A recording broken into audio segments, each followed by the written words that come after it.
रस का वो विभागों का। श्रीमद् भागवत क्या है? वेद रूपी वृक्ष का पका हुआ फल है श्रीमद् भागवत।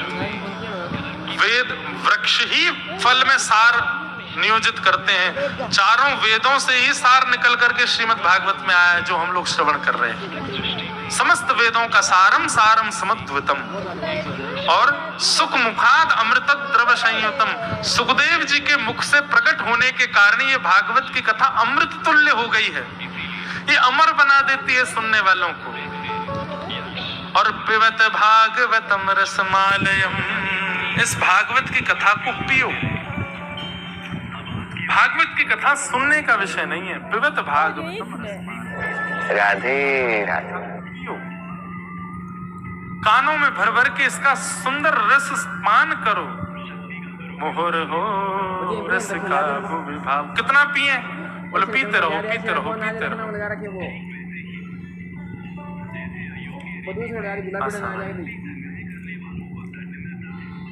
कितना पियो।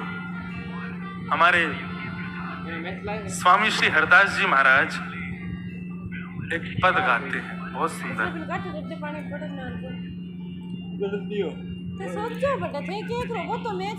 अगर हमको पद एक हमारा भाव है कि हम भजन कम गाते हैं, पद पद की ज्यादा इच्छा होती है कथाओं में गाने की।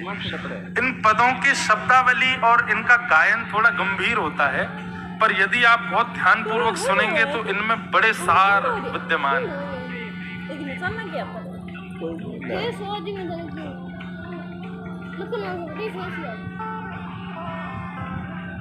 श्री वृंदावन बिहारी लाल जी को जिन्होंने प्रकट किया, ऐसे श्री स्वामी हरदास जी महाराज एक बहुत सुंदर भाव कहते हैं।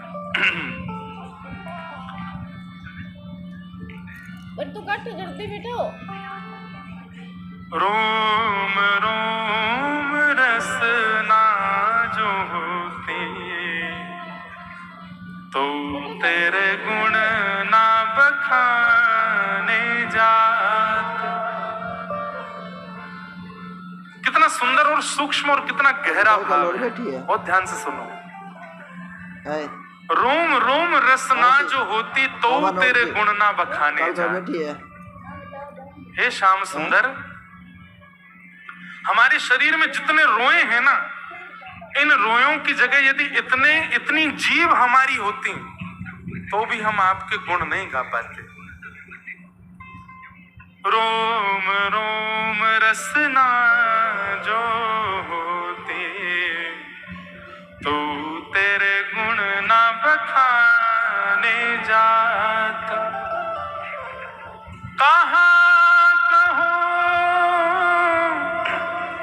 एक जीव सखीरी, बात की बात बात।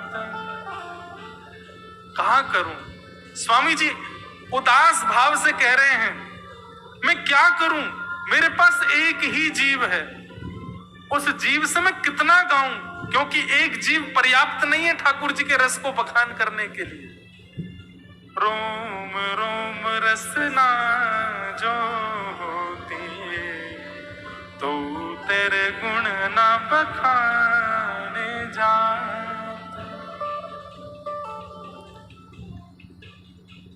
श्री हरिदास के स्वामी श्यामा, श्री हरिदास के स्वामी श्यामा, कह तेरी प्यारी तू राखत प्राण जात। रोम रोम रसना जो होती तो तेरे गुण ना बखाने जात। ऐसे भाव जब चित्त में होते हैं ना बंधुओं, तब ठाकुर जी मन बनाते हैं कि इनसे मिला जाए। हमारे मन में कभी ये भावना आई? स्वामी जी कह रहे हैं कि इतने रोए क्यों बना दिए ठाकुर जी, इससे बढ़िया इतनी जीभ बना देते। और इतनी जीभ भी आप दे देते तो भी मैं आपके गुण नहीं गा पाता। क्या करूं मैं, मुझे कभी कभी धिक्कार लगता है, कहां करूं एक जीभ सखीरी, बात की बात बात। एक ही जीव है, उससे कितना गाएं हम ठाकुर जी को, नहीं गा सकते। वहां हृदयवंश महाप्रभु कहते हैं कि नाथ आपने हमको 2 आंख क्यों दी, क्यों? रोम रोम में नेत्र प्रकट कर देते, क्यों? 2 आंखें आपको देखने के लिए बहुत कम है। रोम रोम प्रति नयन बनाऊं, एकटक रहे पलक न बनाऊं। काश हमारे रोम रोम में आंख होती, और कैसी आंख होती, बोले बिना पलक वाली आंख होती, कभी झपकते ही नहीं, पूरे दिन आपको देखते रहते नाथ। ऐसी भावना हमारे चित्त में है? बिल्कुल नहीं है। हम लोग तो बंधुओं केवल रस सुन करके सुख लेने वाले हैं, सुख लूटने वाले हैं। भगवत प्राप्ति के गुण हमारे भीतर नहीं है।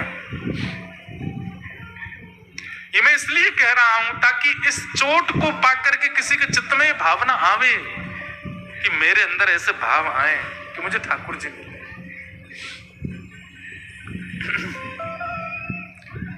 लोग जब मुझसे सुबह मिलने के लिए आए, आज भी 2 दंपति आए, संभवतः बैठे होंगे, उन्होंने आकर के मुझसे एक बात कही कि महाराज जी हम दोनों डॉक्टर हैं, पर कृष्ण भक्ति ऐसी चढ़ रही है, भक्ति ठाकुर जी की ऐसी हो रही कि हम अपनी डॉक्टरी, जो हम डॉक्टर हैं, अपने पेशे पर ध्यान नहीं दे पा रहे। अब देखो, व्यक्तिगत रूप से जब आप मुझे मिलने आएंगे तब तो मैं ऐसा ही कहूंगा कि नहीं आपको ध्यान देना चाहिए, आप थोड़ा ध्यान रखो उस चीज का। लेकिन व्यासपीठ पर बैठ करके एक बात मैं सब जगह कहता हूं कि यहां भक्ति मार्ग जब अपनाओगे तो सब छूट जाएगा, कुछ नहीं।